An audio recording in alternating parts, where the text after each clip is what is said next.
A former Rio Hondo resident says he's being forced to fork up hundreds of dollars to pay a ticket he already paid for decades ago. Action 4's Daisy Barrera live in the studio to explain this.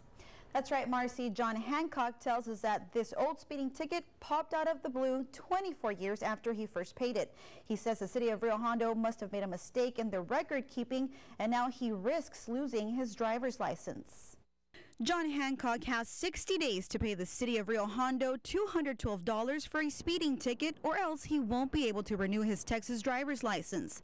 The problem, John says, is that he already paid that fine when he first got the ticket 24 years ago in 1990.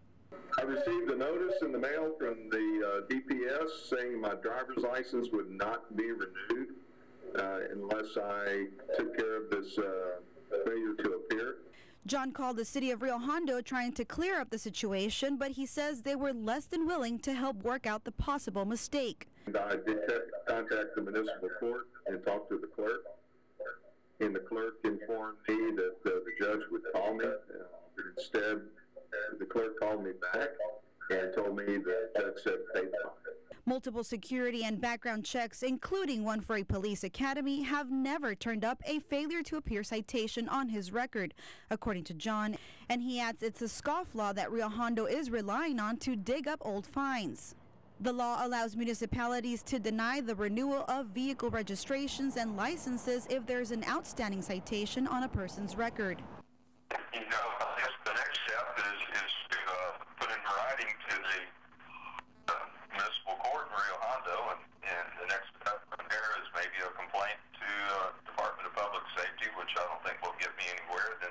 John says he just wants to resolve this issue, but has no way of proving he paid that ticket 24 years ago. And he's warning others of the possible additional fines. Records, and I think the IRS is like 7 years, and I think maybe 7 years would be a fair period. I probably would be able to respond to that, but I just don't think that is a fair and reasonable expectation. We didn't get a call back from the Rio Hondo city manager, but an employee at City Hall tells us John has the burden of proof on his fine. He says although it's not fair, he can't lose his driver's license and will probably end up paying the money. In the studio, Daisy Barrera, Action 4 News.